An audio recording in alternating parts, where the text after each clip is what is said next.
Bem-aventurados os que choram, pois eles serão consolados. Fechem seus olhos.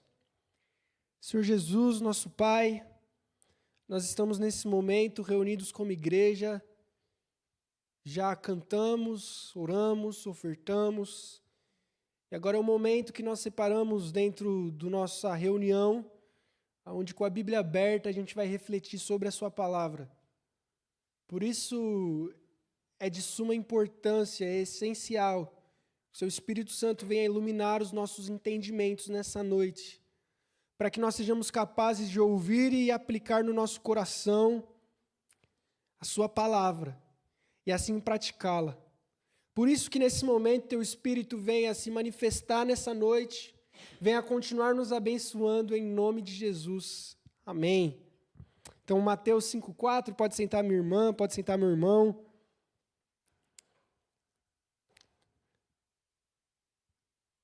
Aqui no Evangelho de Mateus, o Evangelho primeiro do Novo Testamento, e uma das dúvidas que existem quando a gente está lendo a Bíblia, por exemplo, é por que Mateus é o primeiro evangelho. Por exemplo, nós sabemos que Marcos foi o primeiro evangelho a ser escrito. Marcos escreve o primeiro evangelho que foi publicado, que foi escrito e rodeado na época, mas Mateus é o primeiro evangelho que aparece no Novo Testamento, logo depois de Malaquias. E por que disso? Por que Mateus ser o primeiro livro do Novo Testamento? E a principal causa disso é que no Evangelho de Mateus é o evangelho que Jesus mais cita o Antigo Testamento. É comum durante o Evangelho de Mateus diversas expressões como assim está escrito, como disse o profeta Isaías, e é o evangelho com mais citação do Antigo Testamento. Porque no Evangelho segundo Mateus, Mateus está apresentando Jesus como um Messias esperado. Então Mateus faz muita ligação, faz muito crossover. Mateus ele une muito o Antigo Testamento com o Novo, apresentando Jesus como Cristo que era esperado há tanto tempo. Por isso Mateus tem essa característica de sempre apresentar Jesus como cumprimento de todas as profecias do Antigo Testamento. Então, na hora do cânon bíblico, colocaram Mateus como o primeiro livro do Novo Testamento, justamente por conta dessa ênfase que Mateus deu em Jesus ser o cumprimento das profecias do AT e ser esse livro onde mais tem citações do Antigo Testamento quanto a um evangelho. No capítulo 5, Jesus começa, citado por Mateus, isso também está em Lucas capítulo 6, do versículo 20 ao versículo 23, no momento onde ele sobe no monte, se assenta, e no meio de multidões e dos seus discípulos, ele os começa a ensinar, como está no versículo 1 e no versículo 2 da sua Bíblia.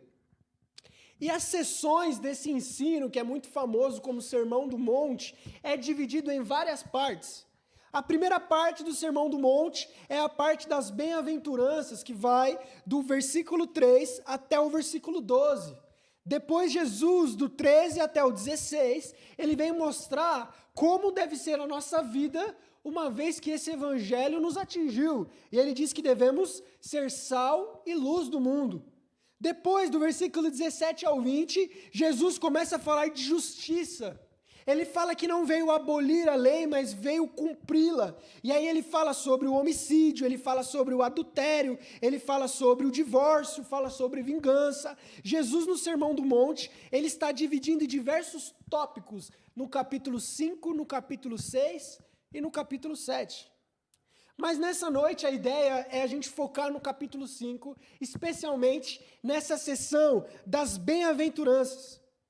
E esse sermão vai tentar analisar e a gente vai tentar ver junto como Jesus está identificando o que é ser feliz. Jesus, nas bem-aventuranças, ele não está só dando um conselho ou falando uma frase impactante, uma frase bonita. Mas Jesus está querendo dar significado do que é de verdade ser feliz no reino de Deus. Aliás, eu acho que isso é um anseio da humanidade desde o primeiro homem. a maior vontade que nós temos na nossa vida é de sermos felizes. Ninguém quer ser triste. Ninguém quer se sentir desanimado. Ninguém quer ser deprimido. Mas a verdade é que o nosso coração deseja alegria. Nós somos pessoas que desejam felicidade. Nós queremos ser bem-aventurados, queremos ser felizes. E o que Jesus está querendo dizer nessa sessão, nas bem-aventuranças em Mateus 5, é que a felicidade do reino de Deus muitas vezes é diferente da felicidade do mundo. Durante toda a história, diversos homens, filósofos, sociólogos, homens e mulheres, tentaram definir o que é ser feliz. E não só o que é ser feliz, mas durante toda a história do mundo, a gente viu diversos pensadores tentando responder à pergunta de como ser feliz. E eu quero citar 2 exemplos que eram muito presentes nos tempos de Jesus, nos tempos do Novo Testamento. A gente vê isso principalmente com Paulo, quando ele vai pregar em Atenas, que eram 2 classes de pessoas que seguiam 2 escolas de filosofia da época, que eram os epicureus, e além dos epicureus, tinham também os outros que eram aqueles estoicos. E, em primeiro lugar, o epicureu, ele negava totalmente a existência de Deus. E ele afirmava que para você ser feliz, a primeira coisa que você tem que fazer é negar a existência de um Deus soberano. Porque enquanto houver Deus, você vai ser triste. Enquanto houver Deus, você nunca vai ser feliz de verdade, porque Ele vai tentar suprimir a sua existência. Ele vai impedir você de fazer o que quer. E além disso, você vai sempre ter respostas sem poder tê-las respondidas. Você vai continuar vendo o sofrimento do mundo e o mal do mundo sem resposta. E vai continuar acreditando num Deus que mesmo diante de tanta maldade não faz nada. Um Deus que permite o mal, que ordena o mal e que entristece o mundo. Então, de modo bem grosso e bem direto, a primeira alternativa para ser feliz na época era rejeitar a existência de Deus. De outro lado, tinha os estoicos. E os estoicos falavam uma frase que hoje em dia é muito famosa hoje em dia, que é: não crie expectativas, porque assim você vai se frustrar. Essa frase é uma frase estoica, e a ideia desse pensamento era de que nós não devemos comemorar nada, não devemos ter expectativa com nada, porque tudo é passageiro. Então, se nós criarmos expectativa com algo, a gente vai se frustrar. Então, por exemplo, quando morria algum familiar de um estoico, ele falava: ué, normal, todo dia alguém vai morrer. Pessoas vêm, pessoas vão. E assim ele tentava se blindar da tristeza, na ideia de que tudo é passageiro, tudo passa. A ideia do estoicismo é não se importar com nada, não criar expectativa com nada, porque assim eu sou feliz. Mas se o filho dele nascesse, ele também ficava igual. Porque ele não pode criar expectativa, ele não pode ficar feliz porque é passageiro. Só um sentimento. Amanhã pode acontecer uma tragédia. Então, do outro lado, o estoico falava que a felicidade, na real, reside na gente ser extremamente controlado, não comemorar nada e não criar expectativa com outras coisas. E há diversas linhas de pensamento. Outros pensavam que a felicidade reside no prazer. Eu devo saciar todos os meus prazeres e assim eu vou ser feliz. Se eu não tiver freio nenhum, se eu fazer tudo o que eu quero, se eu fazer tudo o que eu gosto, eu vou ser feliz. Mas isso é extremamente prejudicial, porque até onde vai a liberdade do outro dentro do seu gosto? Por exemplo, diversos crimes estão em pessoas que gostam de fazer isso. Se a gente falar que para ser feliz cada um tem que fazer o que quer e o que sente prazer, a gente pode liberar, por exemplo, serial killers. E seria uma sociedade em colapso. Ou seja, a gente começa a perceber que todas as respostas que existiam para a época, nenhuma fazia sentido, nenhuma saciava. O segredo da felicidade não está no nosso prazer e a gente fazer o que quer. Porque nós somos corrompidos, nossos prazeres às vezes são ruins. O nosso prazer às vezes pode afetar o outro. Também não reside na gente não criar expectativa com nada, porque isso, na verdade, é uma infelicidade. A gente nunca pode comemorar nada, nunca pode ser feliz com nada. Também não reside em falar que Deus não existe, visto que a gente crê que Deus é a fonte da alegria, mas então como ser feliz? Aonde reside a felicidade? Para responder essa pergunta, Jesus reúne a multidão, reúne os seus discípulos no monte e fala as famosas bem-aventuranças. Nessa noite, a gente vai ver a bem-aventurança do versículo 4, que recapitulando diz: felizes vocês são quando chorarem, porque serão consolados. A gente vive nesse tempo onde chorar é visto como fraqueza, aonde nós tentamos todo o tempo evitar a dor. E às vezes a gente se coloca anestesias emocionais. A gente se distrai o máximo possível.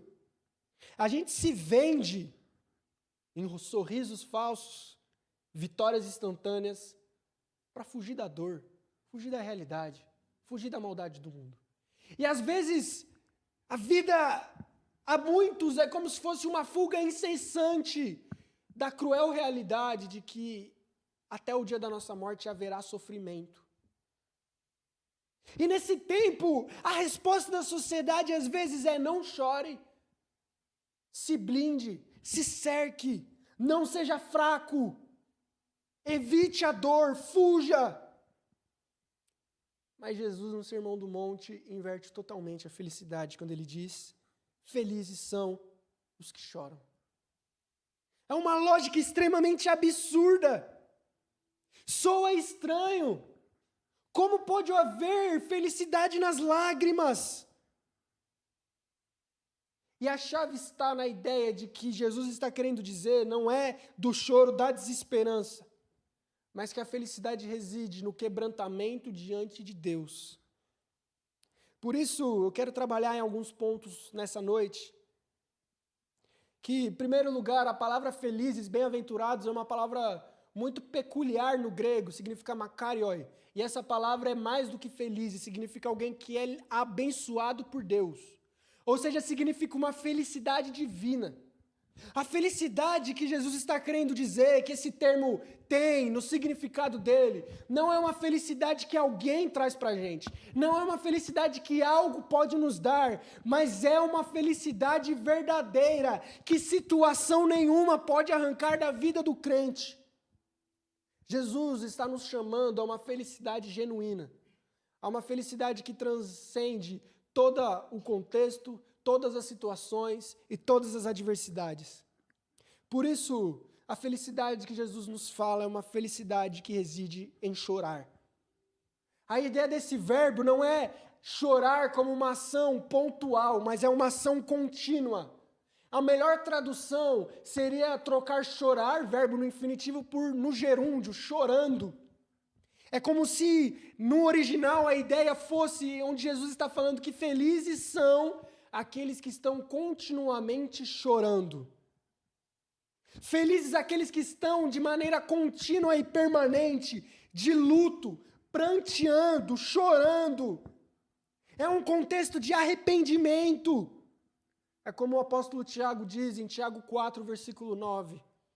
Afligi-vos, lamentem-se e chorem. Troquem o riso e o sorriso de vocês por choro e lágrimas. Não é qualquer tristeza, mas é um choro orientado. É o choro diante do pecado, diante da injustiça, diante da queda. É a ideia que diante de todas essas maldades que a gente consegue ver no mundo, é a ideia que diante de todos os males que acontecem nos noticiários, nos jornais, nós não somos pessoas frias, nós não somos pessoas que não se importam com os outros, mas somos pessoas que choram. Somos pessoas que choram por justiça, somos pessoas que choram por quebrantamento, somos pessoas que estão em constante agonia por viver nesse mundo que está longe, distante de Deus e cheio de pecado. É como em Romanos 8 diz que a criação geme como dores de parto por causa do pecado que corrompeu esse mundo. Por isso, o choro na bem-aventurança é esse choro de quebrantamento, aonde através da nossa consciência de quem nós somos e da maldade que há no mundo, nós temos uma postura no nosso coração de constante quebrantamento, seja por conta dos nossos pecados, quanto do pecado que aflige o mundo. Por isso, em primeiro lugar, o crente não é uma pessoa fria e apática diante das maldades do mundo. A igreja não é uma instituição que vê as coisas acontecendo de mal a pior e cruza os braços. Mas uma das principais características do cristão é chorar com os que choram, é cuidar uns dos outros e chorar. Em segundo lugar, se os cristãos não devem ser apáticos, distantes emocionalmente, distantes corporalmente, nós, enquanto cristãos, devemos ser pessoas que constantemente estão quebrantadas diante de Deus, reconhecendo os pecados, reconhecendo as próprias falhas, reconhecendo aonde pode melhorar, porque é através desse choro que nós seremos verdadeiramente felizes. E isso faz sentido, porque o contrário do choro, nessa ideia do texto, é o orgulho. É o orgulho daquele que se vê como alguém que é perfeito. É o orgulho do fariseu, que inclusive Jesus vai citar alguns capítulos depois do próprio livro de Mateus, que enquanto está orando a Deus, está batendo no peito, dizendo, eu dizimo, eu cumpro a lei, eu sou o cara, enquanto o publicano está do outro lado chorando, dizendo, Pai, eu não sou digno, tenha misericórdia de mim.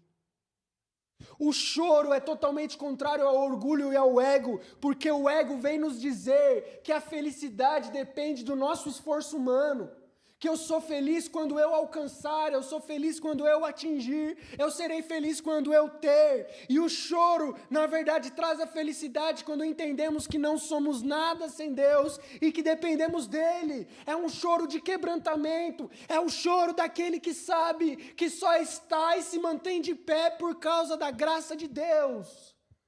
É o choro daquele que sabe que precisa todos os dias da misericórdia de Jesus e que sem ela seria só mais um pecador totalmente depravado diante de Deus. Por isso é um choro contínuo, porque é todos os dias aquela consciência de que Jesus me salvou dos meus pecados e quer me salvar deles mais ainda a cada dia. Então, sim, em primeiro lugar, a gente viu sobre o choro nessa bem-aventurança. Há uma promessa de consolo. O versículo continua que felizes são os que choram. E o principal motivo de que os que choram são felizes é porque eles serão consolados. A palavra para consolados é uma palavra que talvez vocês já tenham escutado, que vem daquele substantivo grego, paráclito, que vem do Consolador, que é a pessoa do Espírito Santo. Então, o verbo no grego que tem essa ideia desse paráclito, dessa pessoa do Espírito Santo que consola, é uma ideia de que mesmo diante das mazelas, dos problemas da nossa vida, mesmo diante dos nossos desânimos, das nossas tristezas, mesmo quando a gente cair e tropeçar, você tem um consolador do seu lado. Por isso, não segure o choro, não segure as suas lágrimas. Você e eu não precisamos nos mostrar como pessoas invencíveis diante de Deus. Pessoas que são super-heróis, que não sentem, não se magoam, não se frustram, que vivem sempre bem. Na verdade, é muito mais a ideia da bem-aventurança, de pessoas que sabem que são limitadas, sabem que são fracas, sabem que são vulneráveis e apresentam todas as vulnerabilidades diante de um Deus que está perto, que está com a gente e que quer consolar o nosso coração. Por isso, quando você passar por alguma situação difícil, quando você estiver triste, quando você estiver estressado, desabafe com Deus. Não tenha medo, não enxergue Deus como um senhor de cabelo branco no trono, de braço cruzado, irado. pronto para te castigar e te mandar no inferno na primeira coisa errada que você fizer. Mas enxergue Deus como esse que é o próprio Consolador, que no seu choro consolará você, que quer escutar as suas lágrimas e te tornar feliz, porque é através do seu quebrantamento, é através da sua honestidade, é através do nosso derramar diante de Deus, que Ele está trabalhando no nosso coração, que Ele nos consolará. E aqui eu quero já caminhar para o encerramento da mensagem, que esse consolo tem dois aspectos. O primeiro aspecto é um consolo imediato. Nós temos fé, que mesmo diante das situações difíceis, mesmo quando a coisa estiver muito complicada, quando parecer não tiver luz no final do túnel, Jesus promete nos consolar. Jesus promete que Ele estará conosco todos os dias, sejam nos fáceis ou nos difíceis, sejam nos animados ou nos desanimados, sejam nos que a gente escorregar ou no que nós estivermos de pé. Deus é o nosso consolador para hoje. Não existe desânimo que Deus não possa reverter, não existe tristeza que Deus não possa tirar, e não existe pessoa que Deus não possa levantar. Então o primeiro aspecto é que esse consolo é para hoje, esse consolo é para já. Jesus é a alegria, Jesus é aquele que está pronto para te consolar e enviou a pessoa do Espírito Santo justamente para nos consolar até o dia da sua volta. Então se aproprie dessa promessa, não viva sozinho, não viva como uma esponja que absorve todos os problemas, todas as chateações, até o momento de estourar, mas desabafe com Deus, é como o próprio Jesus vai citar nesse Sermão do Monte. Vá, feche a sua porta do quarto no secreto e ore ao Pai, porque é nesse quebrantamento que você será consolado. E o segundo aspecto é que esse consolo é futuro. A verdade é que mesmo você na igreja, mesmo que você cumpra a lei, mesmo que você viva com Cristo, mesmo que você ore todos os dias, mesmo que você leia a Bíblia todos os dias, você continuará tendo problema. Nunca vai ter um dia na nossa vida que vai acabar o problema, que vai apagar o pecado, que vai acabar as adversidades. Até o seu último dia de vida, você vai sofrer. Vai ter complicação. Vai ter situação chata e vai ter situação difícil. Mas a promessa, e por isso que esse verbo está no futuro, serão consolados, é porque Jesus prometeu uma esperança para a nossa vida. Que mesmo quando a gente liga o noticiário e vê tanta tragédia, que mesmo no luto dos nossos entes queridos, familiares ou amigos que a gente vê partir com o tempo da vida, que mesmo com a morte tão perto de nós todos os dias, mesmo num mundo tão complicado, num mundo tão cheio de pecado, há uma esperança, aonde Jesus nos salvará para sempre com a sua volta. Há um lugar aonde Cristo está nos preparando morada, aonde nunca mais entrará choro, tristeza e pecado. Confie nele, confie na promessa de Jesus. Não deixe que os sofrimentos atuais roubem a sua esperança da nova Jerusalém que Jesus trará na sua volta. É como Paulo diz em Romanos 8:18. Porque eu considero que os sofrimentos atuais não podem se comparar com a glória que há de ser revelada, com a glória futura.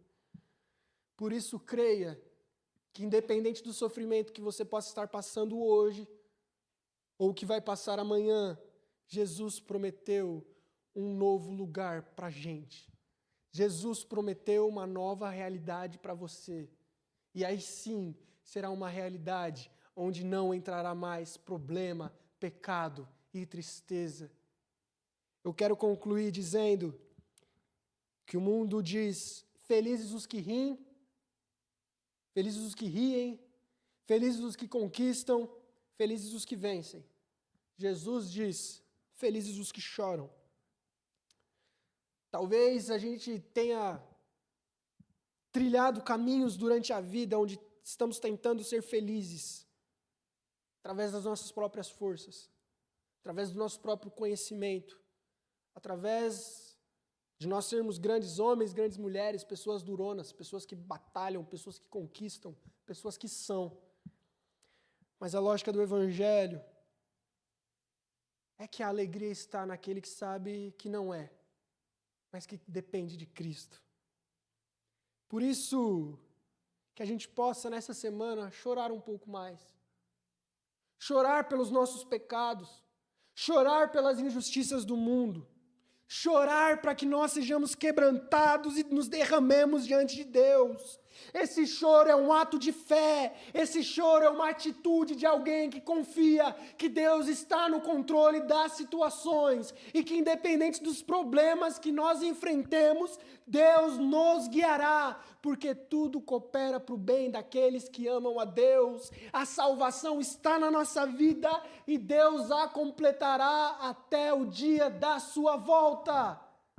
Por isso mesmo, nas situações complicadas, o nosso choro significa que temos fé em Deus, que Ele está no controle da situação, mesmo quando a gente não entenda.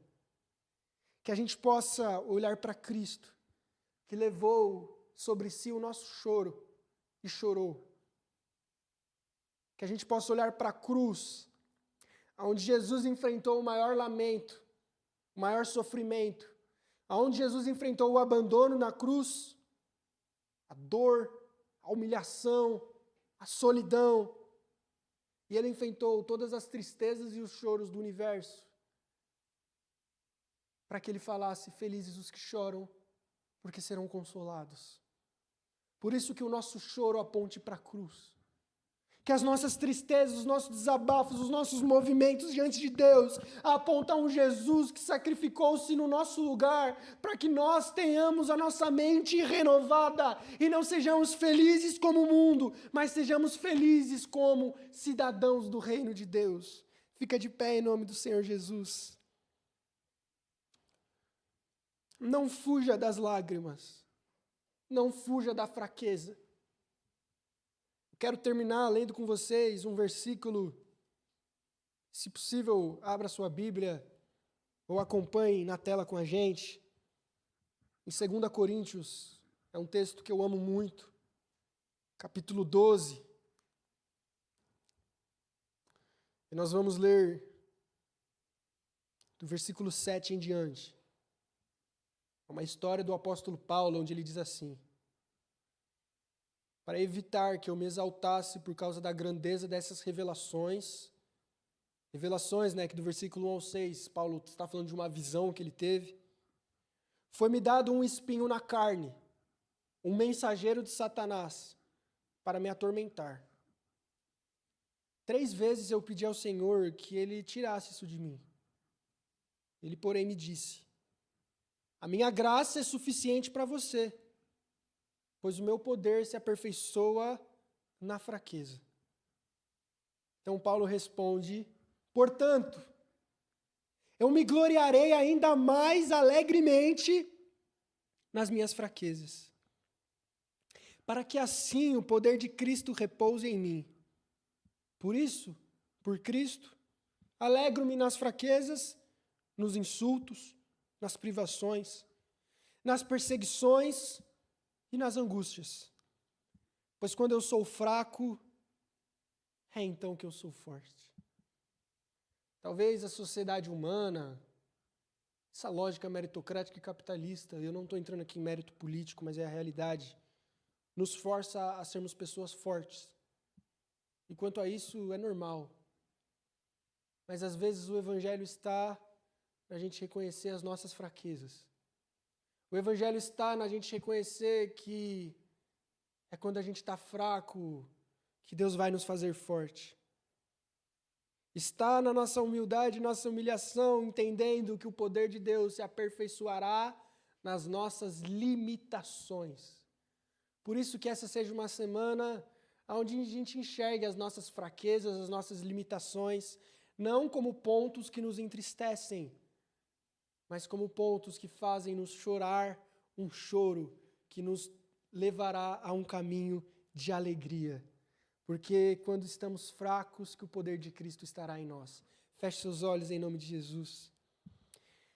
Senhor nosso Deus, muito obrigado por essa mensagem. Nós oramos juntos agora nesse momento como igreja. Nós reconhecemos as nossas fraquezas, Deus. Reconhecemos os nossos pecados e reconhecemos que somos pecadores diante de Ti. Reconhecemos que em nós não reside beleza alguma, mérito algum e capacidade nenhuma. Mas tudo aquilo, se é que há algo bom em nós, é reflexo de Cristo e da sua transformação na nossa vida. Por isso eu oro para que o Senhor nos faça cada vez mais fracos do ponto de vista humano, para que o seu poder continue se aperfeiçoando nas nossas fraquezas e o Senhor repouse na gente, se manifeste em nós. Que nesse ponto de vista nós sejamos cada vez mais fracos e chorões. Não como pessoas meramente sensíveis do ponto de vista humano, mas como pessoas de fé, que confiam a Deus os sofrimentos, as dúvidas, as inquietações, os desabafos, o estresse e o choro semanal, seja por conta dos nossos pecados ou das maldades e injustiças que enfrentamos nesse mundo.